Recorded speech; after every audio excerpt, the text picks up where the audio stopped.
Esdras capítulo 10. Eu vou pedir licença aos irmãos e a quem vai nos assistir, porque eu não vou ler na RA, o 10. Eu vou ler na NVT. Que ótimo. Então, vamos ler na NVT, porque tem algumas questões bem interessantes na NVT e fica mais fácil de algumas coisas a gente entender, né? Porque é um texto um tom bastante dramático, e eu acho interessante que a gente dê uma olhada na NVT, porque vai nos facilitar. Deixa eu só me organizar aqui, meus queridos e queridas.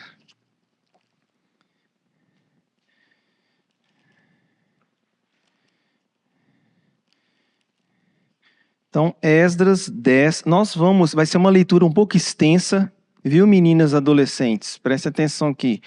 Vai ser uma leitura um pouco extensa, prestem atenção nessa leitura, tentem se concentrar nela, e eu quero, depois da leitura, orar, e eu vou expor o texto à medida que eu conto a história. Então não vai ser um sermão, como a gente tem o costume de ter, exposição, versículo por versículo. Não é a minha pretensão aqui fazer isso hoje, visto que a gente está encerrando uma história que começou no 9. Então o 10 é o encerramento de algo que começou no 9, no capítulo 9. Então, dito isso, eu vou estar lendo, peço que os irmãos acompanhem. NVT, que eu estou com a tradução da NVT, Esdras capítulo 9, Esdras 10, e nós vamos seguir do 1 até o final aí. Amém? Então, Esdras 10. Enquanto Esdras orava e fazia esta confissão, chorando e com o rosto no chão, diante do templo de Deus, uma grande multidão de israelitas, homens, mulheres e crianças, se reuniu e chorou amargamente com ele. Então Sectanias, filho de Jeiel, descendente de Elão, disse a Esdras: fomos infiéis a nosso Deus, pois nos casamos com mulheres estrangeiras dos povos dessa terra. Apesar disso, há esperança para Israel. Façamos agora uma aliança com o nosso Deus, firmando que nos divorciaremos de nossas esposas estrangeiras e as mandaremos embora com seus filhos. Seguiremos seu conselho e o conselho dos outros, que tremem diante dos mandamentos do nosso Deus. Que tudo seja feito de acordo com a lei de Deus. Levante-se, pois, é seu dever nos dizer como corrigir essa situação. Nós o apoiaremos, portanto, seja forte e faça o que tem de ser feito. Então Esdras se levantou e exigiu que os líderes dos sacerdotes e os levitas e todo o povo de Israel jurassem que fariam o que Sectanias tinha dito, e todos fizeram um juramento solene. Em seguida, Esdras se retirou diante do templo de Deus e foi à sala de Joanã, filho de Eliasibe. Não bebeu, nem comeu nada enquanto esteve ali, pois ainda lamentava a infidelidade dos exilados que haviam regressado. Verso 7. Depois disso, feita uma proclamação por todo o Judá e Jerusalém, para que todos os que vieram do exílio se reunissem em Jerusalém, aqueles que não viessem, em 3 dias perderiam todas as suas propriedades e seriam expulsos da comunidade dos exilados, conforme a decisão dos líderes e das autoridades. Dentro de 3 dias, todo o povo de Judá e de Benjamim havia se reunido em Jerusalém. A reunião aconteceu no dia 19 de dezembro. E todo o povo estava sentado na praça diante do templo de Deus, tremiam por causa da seriedade do assunto e porque chovia. Então o sacerdote Esdras se levantou e disse: vocês agiram de modo infiel. Aumentaram a culpa de Israel ao se casar com mulheres estrangeiras. Agora confessem seu pecado ao Senhor, o Deus de seus antepassados, e façam o que agrada a Ele. Separem-se do povo, da terra e destas mulheres estrangeiras. Toda a comunidade respondeu em alta voz: você tem razão, faremos o que disse. No entanto, não é algo que se possa ser feito em um dia ou dois, pois há muitos de nós envolvidos neste grande pecado, e agora é a estação das chuvas. Portanto, não podemos ficar aqui fora por muito mais tempo. Que nossos líderes decidam por toda a comunidade. Todo aquele que tiver uma esposa estrangeira virá num dia marcado, acompanhado das autoridades e dos juízes da sua cidade, para que a ira ardente do nosso Deus a esse respeito seja afastada de nós. Os únicos que se opuseram à proposta foram Jonatas, filho de Azael, Jazeías, filho de Tiquivá, apoiados por Mesulão e pelo levita Sabetai. Foi este, portanto, o plano que seguiram. Esdras escolheu líderes para representarem suas famílias e designou cada representante por nome. No dia 29 de dezembro, os líderes se reuniram para tratar da questão. Assim, em 27 de março, o primeiro dia do novo ano, haviam terminado de resolver todos os casos de homens que tinham se casado com as mulheres estrangeiras. Vamos orar? Senhor, obrigado pela tua palavra, por esse dia e pela oportunidade que o Senhor nos dá de falarmos dela, Senhor, e entendermos aquilo que devemos fazer diante dela, Pai. Que possamos entender, Pai, aprender com os erros dos nossos irmãos e que possamos ser sábios, Pai, não cometendo os mesmos erros. Nos ajude, Deus, a sermos fiéis somente ao Senhor. É a nossa oração em nome de Jesus. Amém. Queridos e queridas, nós temos aqui a conclusão daquela história que, curiosamente, fui eu que comecei a contar no 9, que homens se envolveram com mulheres que não deveriam se envolver. E como foi falado semana passada, e o pastor Daniel ressaltou isso, a questão não é casar com uma mulher estrangeira. A questão não é a mistura de raça. A questão é o que isto estava quebrando uma lei. Qual lei, Ramon? Uma lei que está no Deuteronômio, que não era para se casar com as mulheres desta terra, da terra de Canaã, por causa das práticas que elas e aquela terra tinham, e que inevitavelmente os homens iriam adotar essas práticas. Mas para além das práticas, não é a prática em si. A prática já é uma consequência do quê? De quebrar o mandamento que não era para se casar com essas mulheres. Então a gente tem isso no capítulo 9. Nós temos tudo aquilo que foi feito por Neemias, o choro de Neemias, como foi falado. Temos a questão de como foi a reação de Neemias, daqueles que procuraram Neemias para informar Neemias o problema que estava com... Esdras, procuraram Esdras para informar Esdras aquilo que o povo estava fazendo, e não era qualquer parte do povo, como a gente viu, eram os líderes, praticamente 100 líderes de Israel estavam envolvidos nessa história aqui. E aí nós temos como é que Esdras vai reagir a isso. Esdras vai orar, como já foi falado. E semana passada nós vimos a exposição da oração e da confissão do pecado de Neemias nesta oração. E agora a gente tem a continuação dessa oração, que é o 10:1. Esdras ainda estava fazendo essa confissão. Qual confissão, Ramon? A confissão que está antes, aí no capítulo 9. A oração que foi feita por ele e que foi exposta na semana passada pelo pastor Daniel. Enquanto ele estava fazendo essa confissão, e ele estava sozinho, estava com os mantos rasgados, estava com a roupa rasgada, com cabelo e barba tinha sido arrancada, ele estava em frangalhos, literalmente. Enquanto isso estava acontecendo, nós vamos ter pessoas se aproximando dele no templo, porque Esdras está no templo fazendo isso, assim como nós estamos aqui hoje no templo. E embora muitas pessoas tentaram desconstruir, né, às vezes por motivos até, entre aspas, interessantes e saudáveis, de que não há um lugar santo, de fato não há um lugar santo, mas há um lugar que é separado para um povo de Deus que é santo cultuar. E esse lugar se chama igreja. Esse lugar se chama o lugar onde o povo se reúne. É um lugar, um espaço físico, a gente precisa desse lugar, precisa de organização, a igreja precisa de ter um estatuto, precisa seguir ordem, porque nós, naturalmente, como seres humanos, naturalmente buscamos colocar as coisas em ordem. Quando a gente chegou no templo hoje, a gente se deparou com o Jô organizando as cadeiras. Isso é inevitável, a gente começa a organizar, a gente precisa de organização. Porque fomos criados por um Deus extremamente organizado. Extremamente organizado. A gente olha para a própria criação, existe uma organização, inclusive nos tempos em que as flores e certas flores desabrocham. Como, por exemplo, a gente está no tempo das flores dos ipês agora. Os ipês estão desabrochando aí, né?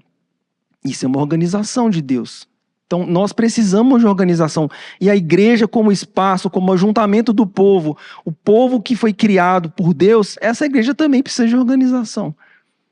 Então, é importante frisar isso, que o templo, o lugar de o povo se reunir, é um lugar sagrado. Não o lugar em si, mas porque nesse lugar está o povo, que é um povo separado por Deus. E é nesse lugar que Esdras está chorando. E é neste lugar, e que eu quero destacar isso, e que alguns homens israelitas e algumas mulheres vão se aproximar de Esdras e juntamente com ele vão chorar. E essa cena é uma cena muito bela. Nós temos um líder no templo chorando, como já foi falado, chorando pelo pecado que ele tomou para si, porque se o povo estava errando, a culpa era dele, e isso foi falado semana passada. Em última instância, Esdras estava chorando por causa do pecado dele. De certa forma, ele fracassou como líder. Não tinha ensinado totalmente, de forma correta, aquele povo. Provavelmente ele estava chorando por isso. E estava chorando pela conduta do povo também. E é nesse ambiente que as pessoas se aproximam desse líder. Como eu falei, ele poderia ter usado de vários poderes que ele tem nas mãos dele, porque nós estamos tratando do maior líder de Israel aqui. Ele era o presidente de Israel. Foi nomeado pelo rei Artaxerxes. Como eu já falei, ele poderia usar diversas penalidades que estavam sobre ele. Ele não fez nada disso, ele foi orar no templo. E a conduta dele aproxima homens, o texto fala, e o texto fala de mulheres, o que não é comum. Eu sei que pra gente talvez seja comum a gente ler mulheres se aproximando, mas isso não é comum. Essa cena não é comum neste tempo. Mulheres se aproximando e tendo proeminência num texto. Então a gente tem homens se aproximando, mulheres se aproximando, e se você olhar aí, no final do... Isso é o versículo 1, nós temos um outro tipo de pessoas se aproximando. Crianças. Nós temos crianças, e aqui são crianças pequenas, tá? São crianças pequenas, mas que já têm noção das coisas. Talvez juniores, até um pouquinho antes de juniores, se aproximando, e eles estão fazendo o que essas crianças? O mesmo que os adultos. Estão chorando. Entendem o erro, sofrem pelo erro e choram pelo erro. Crianças, mulheres, homens se aproximam de um líder no templo e choram amargamente com ele. Então nós temos esse cenário. E o que nós podemos entender sobre isso aqui e aprender disso aqui? Que nós devemos aprender a chorar uns com os outros. Devemos entender e sofrer uns com os outros. Agora, o que nos chama mais atenção é o fato de que eles estavam juntos no sofrimento. O sofrimento não os separou. E o sofrimento que estava causado pelo pecado deles, diga-se de passagem, eles estavam sofrendo por causa do erro deles, mas mesmo no erro deles, a gente tem eles se unindo. Homens e mulheres se aproximam do seu líder, que está arrependido, sofrendo pelo pecado, e eles choram e sofrem pelo pecado. Homens, mulheres e as crianças estão juntos. O que nos faz entender que adolescentes, jovens, estavam todos ali, vivendo dessa forma e entendendo tudo o que estava acontecendo. Eles estavam entendendo, eles sabiam o que estava acontecendo. E aí nós vamos ter agora a aparição de uma pessoa que é descendente de Elão, chamado Sectanias. E ele vai falar como se fosse o povo falando, ou ele vai ser o porta-voz do povo, ele vai falar diante daquele povo que estava chorando. Se levanta um homem e fala, e o que ele fala está no verso 2, fomos infiéis ao nosso Deus. Ele não tem uma conversa mais ou menos, ele não vai maquiar a história.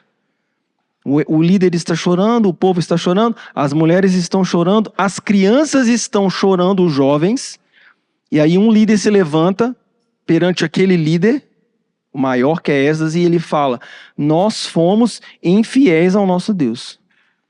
E aí ele vai falar aonde eles foram infiéis, que já está no texto e nós já lemos e já falamos. Eles se casaram com mulheres que não eram no povo deles. Mulheres estrangeiras, de outra terra. E aí ele fala o tema da nossa exposição, na nossa meditação de hoje à noite. A esperança para o povo de Deus. Ou nas palavras de Sectanias, a esperança para Israel. E é isso que eu quero tratar, meus irmãos, nessa noite, de uma forma breve, mas de uma forma contundente, o fato de que há esperança para um povo que está junto com seu líder, chorando.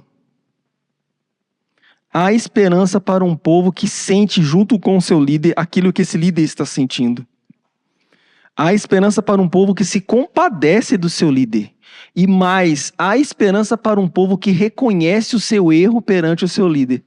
Porque essas palavras de Sectanias, meus irmãos, me soam como, Esdras, a culpa é nossa. Porque com toda certeza aqueles homens e aquelas mulheres olhavam para Esdras, aquele que ensinava, aquele que tinha uma conduta ilibada, aquele que trouxe eles 6 meses numa viagem, aquele que tem feito de tudo por esse povo, e eles sabiam da conduta íntegra de Esdras, com toda certeza eles olhavam para Esdras e pensavam, ele não precisava estar passando por isso, por nossa culpa. Ele não precisava estar sofrendo essa vergonha, porque é uma vergonha para um líder, por nossa culpa, porque no final das contas quem errou fomos nós. Então, Sectanias está falando como um porta-voz do povo para Esdras, né? E se você me perguntar de onde eu estou tirando tudo isso, todo o discurso dele vai mostrar isso para a gente. Dá uma olhada no verso 2. Façamos agora uma aliança com o nosso Deus. Sectanias, como se fosse o povo, está falando para Esdras. Esdras, vamos fazer uma aliança. E olha só, o que a aliança propõe? O contrato, no caso, nós nos divorciaremos de nossas esposas e mandaremos embora os seus filhos. Então, o que Sectanias está falando? Nós erramos, reconhecemos o nosso erro e nós vamos reconhecer o nosso erro perante a nação. Vamos mandar de volta para o lugar de onde veio ou de onde a gente foi buscar, né?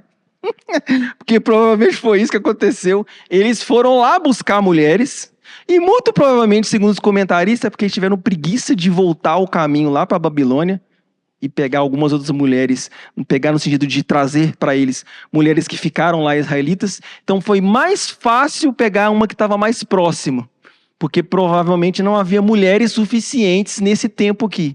É mais ou menos esse o contexto que está acontecendo. Curiosamente, isso acontece na igreja, né, meninas e meninos que assistem aí, né? Ah, não tem jovem na igreja, começa a caçar fora. É a mesma conversa. Então, é isso que está acontecendo aqui. Então, o Sectanias vai falar para Esdras, nós vamos mandar de volta para onde a gente foi buscar. Vai levar de volta e entregar lá. Mas não vai levar só a mulher. Olha aí, vamos levar os filhos. Mandar embora, que é literalmente pegar e chegar lá, entregar e voltar. É claro que eles vão ter todas as responsabilidades que eles deveriam ter com aquela mulher, mas eles não vão coabitar com essas mulheres, não vão ter envolvimento com essas mulheres, não vão ter família com essas mulheres mais. Então essa é a aliança que Sectanias propõe, e é por isso que eu estou falando que essa é uma fala de um povo perante o seu líder, reconhecendo o erro, como o povo que era liderado por esse líder, no caso Esdras. E ele fala, seguiremos seu conselho, e o conselho dos outros que tremem diante dos mandamentos de nosso Deus. E esse tremem aqui é literal, tá? Porque eu não sei se você já passou pela experiência de saber que você vai tomar uma surra. A gente está vivendo uma época que talvez essa palavra seja até estranha, né? Uma correção ou um puxão de orelha daquele olho do pai e da mãe que você sabe que quando chegar em casa vai ter conversa. Eu me lembro dessa sensação. Eu me lembro do que dá aqui, ó. Essa é a sensação, essa é a descrição do texto. Eles estão com um nó na garganta, com frio na barriga, de saber que eles podem ser fulminados a qualquer momento pelo pecado deles. Por que eu estou falando isso? Porque eles têm um histórico do que Deus já fez no povo, com o povo do deserto, eles têm um histórico de 2 vezes o povo castigar o povo, mandando a nação do norte e depois a nação do sul para o cativeiro. Eles acabaram de voltar do cativeiro. Então, esse povo está literalmente tremendo. E não é só de frio. Eles estão tremendo por causa dos mandamentos de Deus, da gravidade do que eles fizeram. E aí Sectanias termina falando com Esdras: levante-se, porque Esdras estava prostrado, né? É seu dever nos dizer como corrigir a situação. E aí, a cena vai mudar para o verso 5, Esdras vai se levantar e Esdras novamente vai orar. Depois desse tempo todo de oração, de busca a Deus, você acha que depois dessa fala de Sectanias, Esdras vai levantar e vai começar a comandar. Esdras não vai comandar nada. Esdras vai se levantar, vai exigir que os líderes sacerdotes jurem que eles iam fazer aquilo que Sectanias estava pedindo. Então, Esdras pede um compromisso para os líderes, para os líderes que estão assistindo aqui e para as pessoas que estão aqui, é importante a gente perceber que Esdras firma um compromisso com a liderança. Esdras não firma um compromisso com o povo. Esdras firma um compromisso com a liderança que liderava aquele povo. Ele faz com que eles jurem, e aqui é jurar mesmo, é juramento solene. E a Escritura nos ensina que nós devemos e podemos jurar. Isso é um assunto para talvez uma outra fala. Mas a Bíblia nos fala e nos ensina, inclusive a confissão de fé também nos mostra que nós podemos, em assuntos sérios, jurar solenemente ou prometer solenemente. A gente tem diversos momentos que é feito isso, por exemplo, quando marido e mulher fazem uma promessa um para o outro. Aquilo é um juramento, é uma promessa. Então, Esdras faz com que a liderança jure que irão fazer o que Sectanias está propondo. E aí, depois disso, verso 6, ele sai do templo e foi para a sala de uma pessoa que chama Joanã, provavelmente um homem próximo dele, não sabemos quem era. E o que ele vai fazer nesse lugar? Ele vai orar e vai se lamentar ainda mais pela infidelidade dos exilados. Então a gente percebe o coração de um líder bastante compungido, um coração bastante sofrido, com muito sofrimento pelo que estava acontecendo. Ele se retira novamente e vai orar novamente e vai lamentar novamente. Depois disso, no verso 7, nós vamos ter uma proclamação que foi feita por todo Judá. E essa proclamação muito se parece com a proclamação do rei Artaxerxes. Se você depois quiser dar uma olhada lá no 6, 7, você vai ver que foi feita uma proclamação pelo rei. E o que é uma proclamação? Proclamação é um documento real que era anunciado à vontade do soberano, do rei. É uma lei. Então, essa proclamação agora foi feita não pelo rei Artaxerxes, mas por Esdras, que era o líder daquele povo. A proclamação foi feita tanto em Judá quanto em Jerusalém. E a proclamação era para que todos se reunissem em Jerusalém. Ou seja, você que mora no interior, você que mora não sei quantos quilômetros de distância, você é obrigado a vir para Jerusalém. Por quê? Porque em Jerusalém estava o templo que foi reconstruído. Em Jerusalém é o lugar da aliança. Jerusalém é o lugar onde Deus escolheu para estar com o seu povo, para habitar no meio do seu povo. Jerusalém era o lugar da reconstrução. E aí, dentro dessa proclamação, uma proclamação tão leve, né? Olha só, olha o verso 8. Aqueles que não vierem, eu não quero ir não estou afim. Aí Esdras vai usar o poder dele. Vão perder todas as suas propriedades.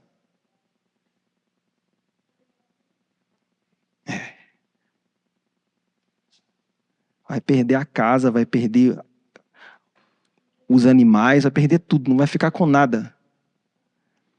Vai perder todas as suas propriedades e seriam expulsos expulsos da comunidade dos exilados, ou seja, deixariam de ser israelitas.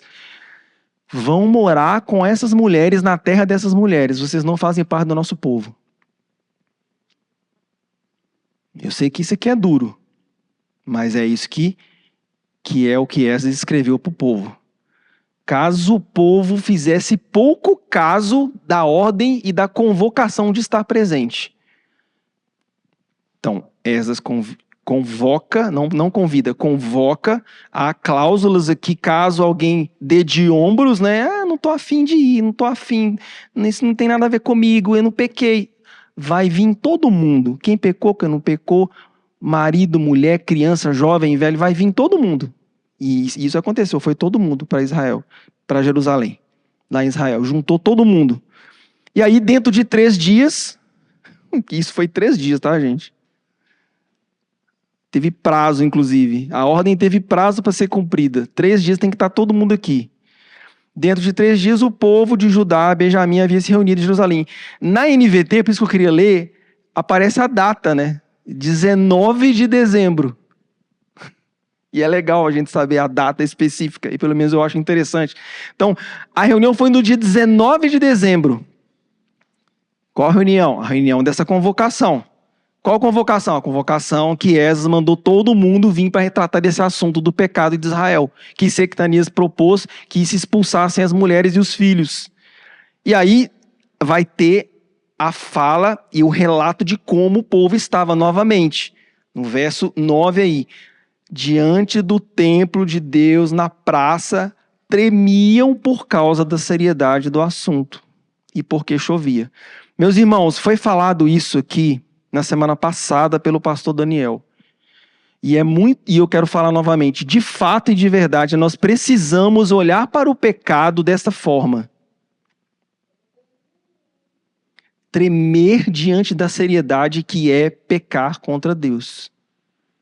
Pisar fora da faixa, como eu costumo falar, né? Pular o muro, pular a cerca, quebrar o mandamento. Tem várias formas de você nomear o erro, mas na Bíblia tem uma palavra para erro, chama pecado. É uma afronta à vontade de Deus. E nós sabemos quando a gente peca. Aliás, até as criancinhas pequenas quando pecam, eles sabem. Às vezes não tem consciência daquilo que eles sentem. Vai ter consciência mais para frente. Mas olha e já sabe que alguma coisa está errada. É inerente a nós e é inerente a você e a mim sabermos e termos a noção daquilo que é certo e daquilo que é errado. Você não é uma folha em branco que o mundo vai escrevendo. Você não nasce branco. Pelo contrário, você nasce bem pretinho, bem escurinho, bem cheio de pecado. A Escritura fala que você nasce totalmente em pecado, inclusive, totalmente pendente para o mal e nada interessado nas coisas do bem. E é por isso que a gente briga tanto com a nossa vontade pecaminosa. E a Escritura nos mostra que o povo estava tremendo por causa do pecado deles. E como a gente precisa ser como esse povo, meus irmãos? Diante dos nossos pecados, não é? Como a gente precisa olhar para a Escritura, olhar para Deus, olhar para o mandamento de Deus e tremer diante de Deus quando a gente peca. Ter um frio na barriga das consequências possíveis do pecado. E antes que você fale, mas isso é coisa do Antigo Testamento, lembre-se de Ananias e Safira no Novo Testamento, que mentiram na hora de entregar dízimo e oferta. Sabe o que aconteceu com eles no templo? Caíram duros mortos. Você acha que Deus não mata no Novo Testamento, meu irmão? Deus mata. Não cai nesse conto do vigário aí que o Deus do Antigo Testamento é diferente do Deus do Novo, não, porque não é. É o mesmo Deus. Não mudou. Não mudou quem Deus é e a sua seriedade diante dos mandamentos. Talvez a gente não veja Ananias e Safira caindo duros aí fisicamente. Mas quantas pessoas estão mortas espiritualmente dentro da Bíblia, dentro da igreja? Quantas pessoas estão mortas espiritualmente e ouvem a palavra de Deus e a palavra de Deus faz com que eles endureçam mais o coração, que parece um diamante de tão duro que é. Você acha que isso aí não é julgamento de Deus? A Bíblia fala que é julgamento de Deus, endurecer o coração. E, aliás, ele é quem endurece o coração daqueles que o rejeitam. Então, olha só, a gente não pode só ficar olhando pelo lado fora da coisa e ver, Deus mudou, a coisa é diferente. A coisa não é diferente. E da mesma forma que esse povo tremia por causa da seriedade do assunto, e a seriedade do assunto era o pecado deles, eles estavam olhando para eles, não estavam olhando para o fulano. Porque fulano pecou? Eu estou olhando para mim, o pecado é meu. A nação está em pecado. Não é ele pecou, somos nós pecamos. E a gente está vendo isso partindo do nosso líder. Nós devemos tremer. E aí o sacerdote Esdras, no verso 9, se levanta finalmente e ele vai falar agora para todo o povo. A fala que você acha que ele vai falar lá no 9, no começo, quando as pessoas chamam ele para contar a história para ele. Você acha que ele vai levantar? Eu até falei isso. Chama esses líderes aqui que nós vamos acabar com esse povo. Essa fala que você espera que ele vai fazer lá no 9, ele vai fazer agora aqui no 10, ó. Olha o tempo que demorou. Pelo menos 3 dias para ele falar com o povo. Ele não tinha falado com o povo ainda. Ele estava chorando e lamentando. E aí Esdras vai falar para todo o povo. E vai falar o que o povo já esperava ouvir, obviamente. Vocês foram infiéis e agiram de modo infiel.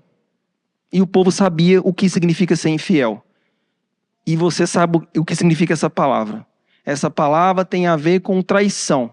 É você prometer uma coisa para uma pessoa, ser fiel a essa pessoa e você trocar essa pessoa por outra.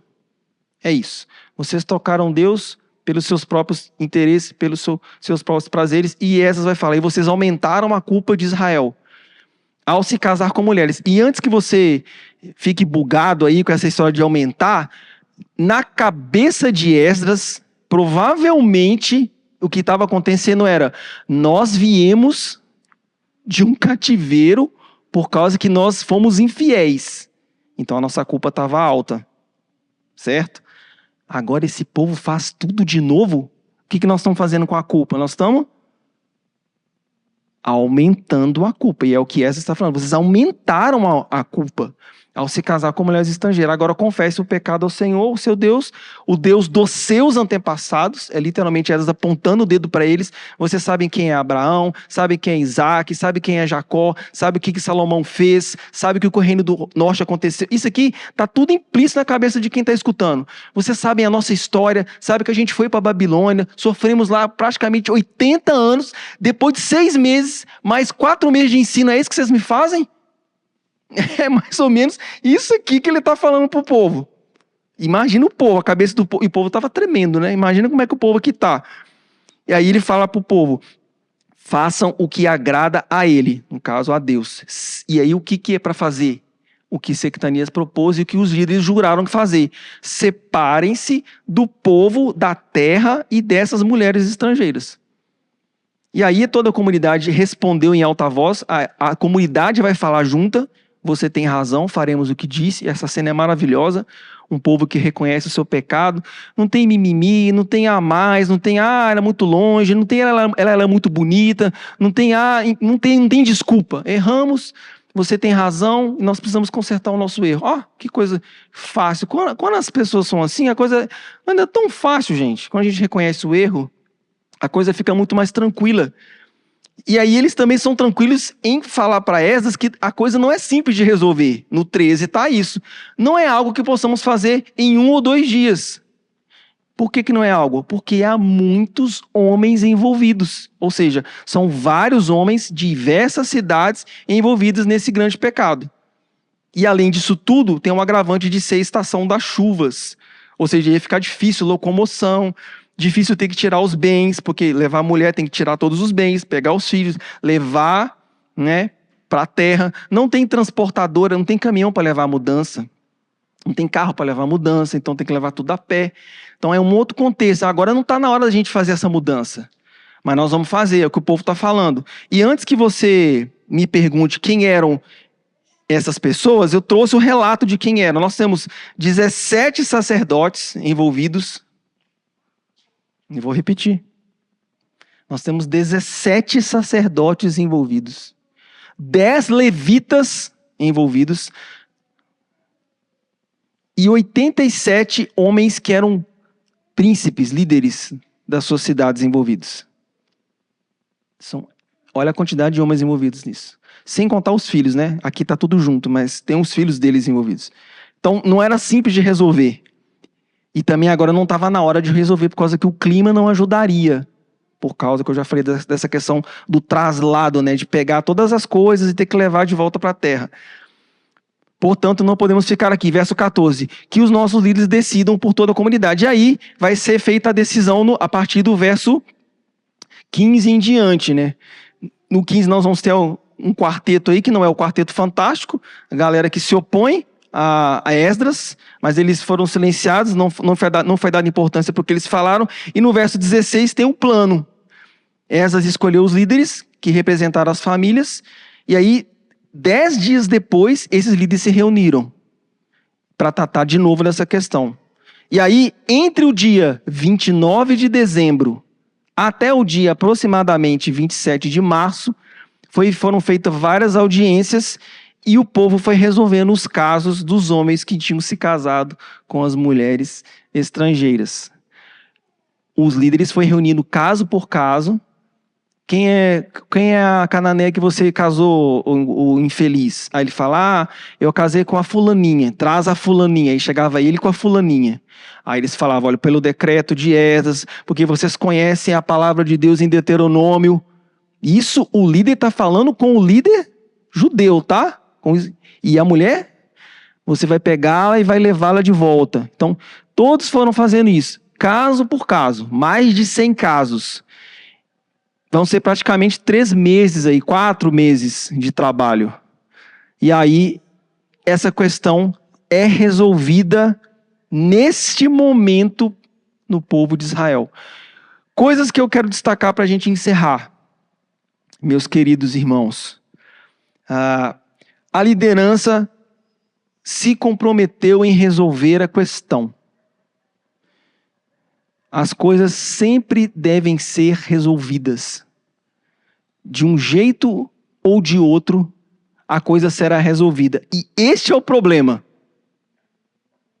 Porque podemos resolver mais ou menos a questão. E por que eu estou falando isso que parece que não tem nada a ver? Porque, sem querer dar um spoiler, mas já dando um spoiler, este problema aqui, que é, segundo os estudiosos, uma reforma do povo, embora a gente ache que resolveu esse problema, nós vamos ter mais 2 décadas para resolver esse pecado. Nós vamos estar no final de Neemias, e isso aqui vai estar para ser resolvido, que ainda tinha esse problema no meio do povo. Então, por que eu estou colocando, né, jogando essa bomba para os irmãos? É porque isso é muito sério, é muito delicado isso aqui. Nesse momento, pontualmente, aqui foi resolvido, mas não foi resolvido de todo. E não foi resolvido de todo para nos mostrar que, diante do pecado, nós temos que estar sempre vigilantes. Esse problema vai ser um problema que vai demorar mais 20 anos para resolver. Gente, 20 anos. É quase a idade do meu filho. 2 décadas. Um pecado. Olha o atraso de tempo com esse povo. E a gente não pode se esquecer, como foi falado, se não me falha a memória, na primeira pregação de Esdras, quando Deus reconstrói, pelo pastor Daniel, de que a reconstrução mais importante é a reconstrução do coração do povo de Deus. E não adianta ter muros belos, cidade bela e um templo belo se o coração do povo não está reconstruído. E aqui é o cerne. Aqui que está o centro de tudo isso aqui, desse pecado, de tudo que está acontecendo. Para que está acontecendo isso tudo, Ramon? Para que essa dureza? Por que tudo isso? Porque Deus está reconstruindo o coração do povo dele. Reconstruindo para que haja fidelidade somente a ele. Por isso que a fala de Sectanias é tão bela. Há esperança. Porque é Deus quem reconstrói o coração. É Deus quem faz o coração do homem se dobrar perante ele, se dobrar perante a lei. É Deus que fez o coração do homem que está sendo reconstruído, no caso Sectanias, dizer junto com o povo, nós pecamos. Nós não podemos dizer isso por nós. Nós não podemos dizer, eu errei. Quem faz isso é o mover do Espírito Santo dentro do coração do homem. O homem por si só não fala que errou. Homem por si só foge do erro, se esconde no meio das folhagens, como Adão e Eva fez, e como todos os homens fazem ao longo da história. Aqui nós temos o agir de Deus reconstruindo o coração do povo dele para um povo que é fiel. E esse povo vai se tornar fiel. Principalmente no período interbíblico, nós vamos ver muitas coisas acontecendo, frutos disso aqui, dessa reforma que está acontecendo. Então, cuide do seu coração. Cuide do seu coração de confessar o seu pecado. Cuide do seu coração de entender a seriedade da lei de Deus. E cuide do seu coração de fazer aquilo que tem que ser feito. Tem pecado que a gente tem que fazer como o povo que pega a mulher cananeia pelo cabelo, pega o filho pelo braço, pega os utensílios, arrasta de volta para fora da terra. Não tem que ficar no nosso meio. E no Novo Testamento nós vamos ter páginas falando sobre isso. Que o povo de Deus não deve se misturar. Que não deve ter fermento na massa, Jesus vai falar. Existe essa comparação para preservação nossa como povo de Deus. Mas note, há esperança, porque é Deus quem reconstrói. Somente Deus pode reconstruir, meus irmãos. E que você e eu possamos olhar para Ele e pedir, Senhor, faça comigo como o Senhor fez com o teu povo. Me mostra onde que estão os meus pecados, né? E me faça ser fiel somente ao Senhor, a ponto de pegar esses pecados e jogar para fora. Falar para o Senhor, estou pecando, estou errando, tremer diante da lei de Deus e fazer com que o meu coração seja totalmente reformado. Porque a maior reconstrução que Deus está fazendo, embora, como já foi falado, e uma vez eu falei isso, aparentemente parece que é uma reconstrução de tijolos. A maior reconstrução que Deus está fazendo não é uma reconstrução de tijolos, embora envolva. A maior reconstrução que Deus está fazendo é a reconstrução de um povo fiel a Ele. Um povo que o ame acima de todas as coisas. Um povo que o busque acima de todas as coisas. Mesmo quando faltar mulher para se casar, esse povo vai permanecer fiel ao seu Senhor. Porque é Deus quem vai mandar a esposa e a esposa. O Deus que manda, o Deus que faz um povo caminhar com aquela quantidade de ouro e de prata. 6 meses. Você acha que esse Deus não é um Deus que vai prover um esposo e uma esposa? Jovens e adolescentes e meninas que me assistem. Deus vai prover o esposo e a esposa para vocês.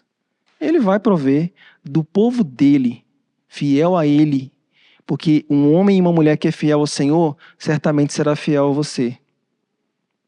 Certamente cuidará de você, tanto homens quanto mulheres. Que possamos olhar para Esdras, para esse povo e para essa liderança e entendermos que há esperança.